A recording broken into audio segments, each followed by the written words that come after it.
Hey everyone, and welcome to another deep dive. Today we're diving into Apache craftsmanship, specifically their weaponry. Oh, fascinating. We've got excerpts from a book on how these weapons were designed and created, and it's amazing stuff. I bet.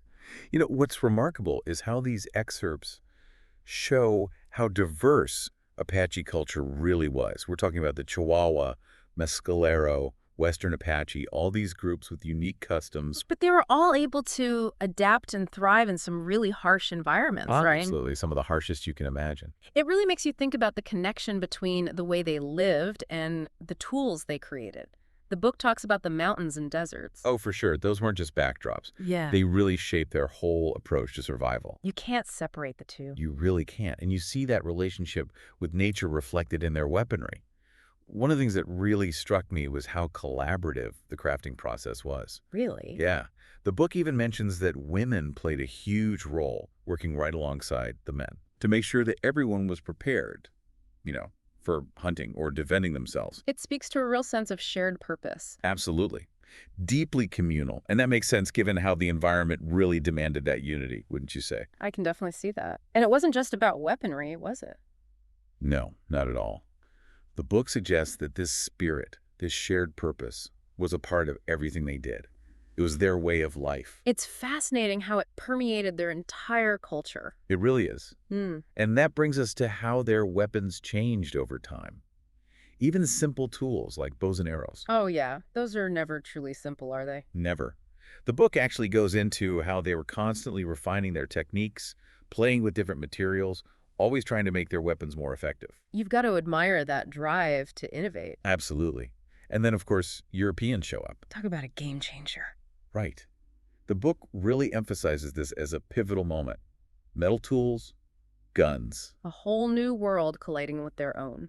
Exactly. But they didn't just abandon their traditional ways, did they? No, they incorporated those new elements into what they already knew. They adapted. Take the Apache lance, for example. I'm always fascinated by the lance. It's such an elegant weapon.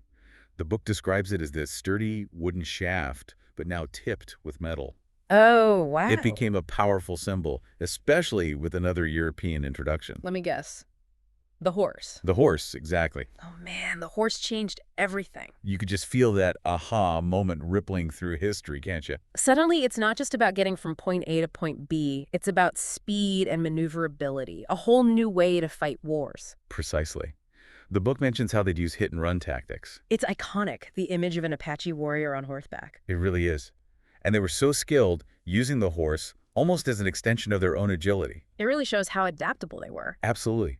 Integrating the horse into their fighting style, using rifles, they constantly evolved, met every challenge head-on. But it wasn't always easy, was it? No, it wasn't, especially with the U.S. military campaigns in the late 19th century. That's right. The book talks about them facing Gatling guns. That's a whole other level. Almost like David and Goliath. How did they even begin to adapt to something so technologically advanced? That's where their resilience really shines. It wasn't about getting better weapons. It was about changing their tactics altogether. The book describes them embracing guerrilla warfare, really using their knowledge of the land to their advantage. So smart. It's brilliant. And they combine those traditional weapons with those new firearms. It's amazing how they could adapt even when facing such adversity. It just goes to show you there was so much more than just their weapons. Oh, for sure. And the book really emphasizes that their weapons weren't just about fighting. They were connected to their spirituality, their identity. It was all intertwined. Absolutely. Crafting wasn't just a practical skill. It was spiritual, a way to connect with their ancestors, keep traditions alive. The book even talks about modern-day Apache artisans. They still make these weapons. I love that. And not just as museum pieces, for ceremonies, for teaching younger generations. It's incredible. It's amazing how those traditions have endured. There's a story in the book about a young Apache man, Taxa, who's learning to make a bow. And there's a small detail, but it really stuck with me. He gets the wood for his bow from a fallen branch. I love that detail. It's like he wasn't just taking whatever he could find. He was taking what was given, honoring nature. It's a powerful testament to their deep respect for the natural world. Exactly. And it wasn't just about hunting. That reverence, it touched everything they did. It really did. And, that's a perspective I think we could all learn from, especially today. It makes you question our own relationship with the environment, doesn't it? How we can be more balanced, more sustainable in our own lives. It's a good question. A necessary one, really. It is. It's a call to be more mindful, Mhm. more respectful of the delicate balance that sustains us all. Absolutely. And that's what I find so inspiring about the Apache people. They overcame incredible challenges from the environment to outside forces that threatened their way of life. But they persevered, they adapted, and they didn't just survive, they thrived. They did. And they did it by drawing strength from their traditions, their ancestral knowledge. Those roots run deep, connecting them to the land and their ancestors. It's incredible, really, how those stories of resilience and resourcefulness can still resonate so strongly today. I completely agree. It's more than just history, isn't it? It's an invitation to learn, to reflect, to find ways to weave that Apache wisdom into our own lives. I love that, weaving that wisdom into our own lives. It challenges us to find that craftsperson within ourselves, don't you think? I do. It reminds us that whether we're building something tangible, pursuing a passion, or just navigating the everyday, we can approach it with that same intentionality, dedication, and respect. That's beautifully put. It's about finding the joy in the journey, honoring the materials we have, and always aiming for excellence in whatever we do. Yes, recognizing the value in striving for mastery, no matter how big or small the task may seem. I love that. So as we emerge from this deep dive into the world of Apache weaponry and craftsmanship, we're left with something truly profound, a deeper understanding not just of a remarkable culture, but of ourselves. That's what it's all about. What resonated most with you today? What will you be taking with you from our conversation? We'd love for you to continue exploring these ideas and share your own reflections with us. And with that, we come to the end of another deep dive. We hope you enjoyed exploring with us. Until next time, keep those minds curious, keep those questions coming, and we'll see you on the next deep dive. And even when the bow was built, they weren't done. They had to string it and tune it just right to make sure it performed perfectly. The book talks about how they actually stretched and twisted sinew. Sinew, like from animals? Yeah, to create this incredibly strong and responsive bowstring. Wow, that's a lot of work. It really is. Imagine the skill it took to make a bow that wasn't just beautiful to look at, but deadly accurate too. You really get a sense of the care and precision that went into every single thing they made. Absolutely. And the book goes beyond bows. It talks about how skilled they were at making knives, using stone, and even metal. Oh yeah, those Apache knives are legendary. There's this whole passage about how they shape flint to get a razor-sharp edge. It's amazing when you think about it. I mean, we take knives for granted now. Totally. But for them, it represented the height of their technology. It was their way of shaping the world around them. Exactly. And each knife was designed with a specific purpose in mind. The book talks about how they had hunting knives. For taking down big game. Exactly. Big, strong blades. Yeah. Then they had skinning knives with a more delicate curve to them. You separate the hide. Yeah. And of course, they had knives for everyday tasks. They were all about practicality, that's for sure. That's what it seems like, making their tools as efficient and useful as possible. Reminds me of a Swiss Army knife. All those different tools packed into one. Perfect comparison. And just like on a Swiss Army knife, each type of Apache knife fulfilled a specific need. A solution to a problem they faced in their daily lives. The book even mentions these multifunctional knives. Oh yeah, combining different tools into one. They were always innovating. Always pushing the boundaries. But it wasn't just about practicality either. The book talks about how they decorate the knives with really intricate designs. They weren't just tools, they were works of art. Beautiful expressions of their culture. Exactly. It's like every object they made held a piece of their history, their values. I was particularly moved by the part where Taxa learns about his family's past through their old knives. Oh yeah, the story is passed down through generations. Yeah, powerful stuff. It shows how strongly connected they were to their past. Those knives weren't just tools. They were tangible links to their ancestors, carrying the wisdom of their people. And that legacy lives on today. The book mentions how modern-day Apache artisans are keeping those traditions alive. It's amazing, isn't it? Using those ancient designs and techniques, making sure their heritage continues. It's really powerful, that dedication to passing their skills on to future generations. Speaking of ingenuity, the book goes beyond weapons and knives. It talks about their traps. Oh yeah.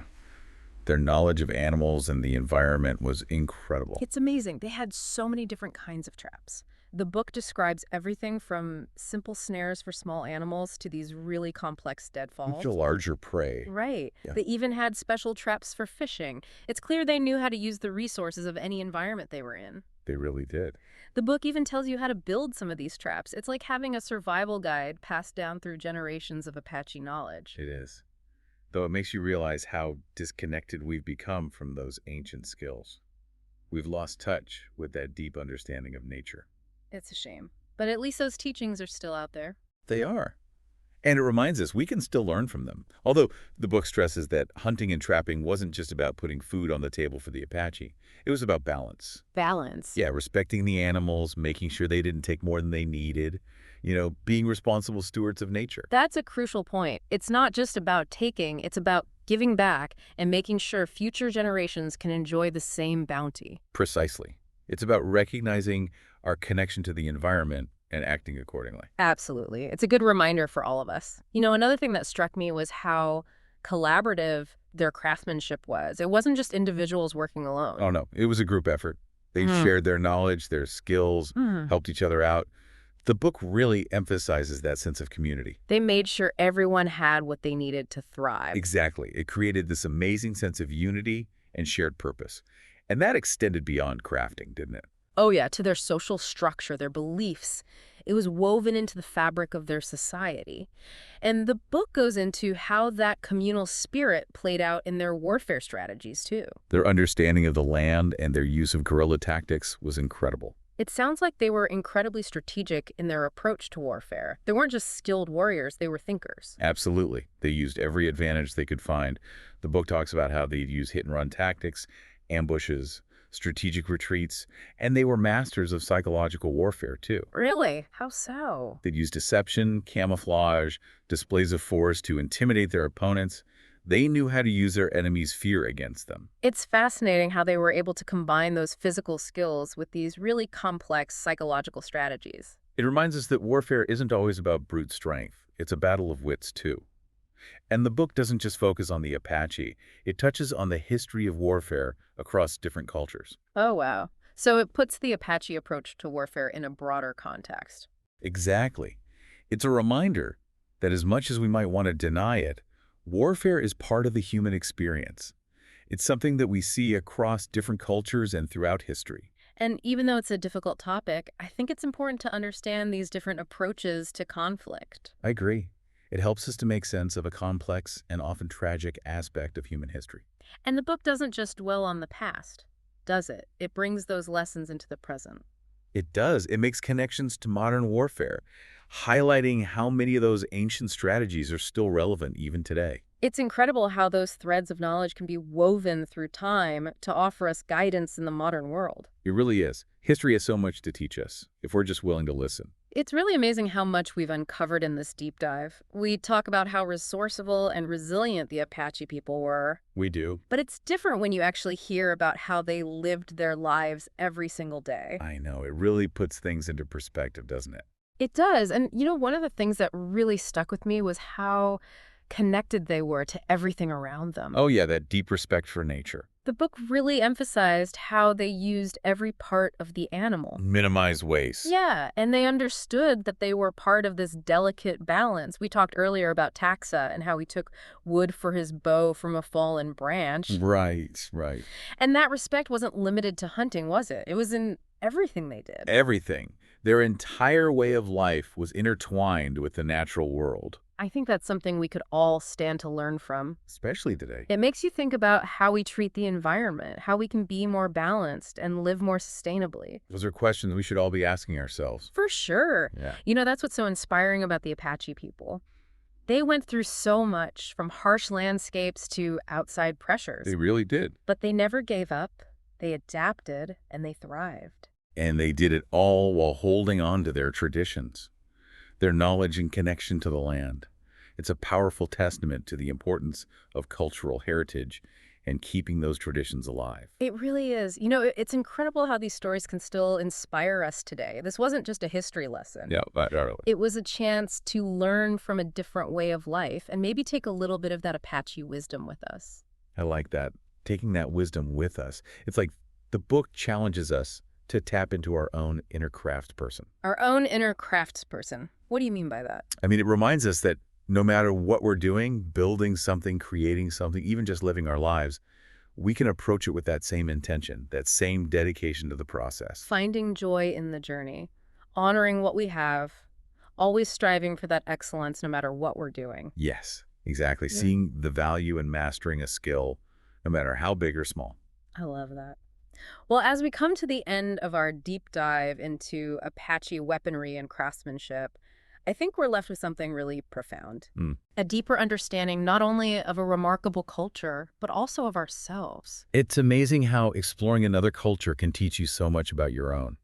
What was your biggest takeaway today? What resonated most with you? We'd love to hear your thoughts. And with that, we're wrapping up another deep dive. We hope you enjoyed exploring with us. Until next time, stay curious, keep asking those questions, and we'll see you on our next deep dive.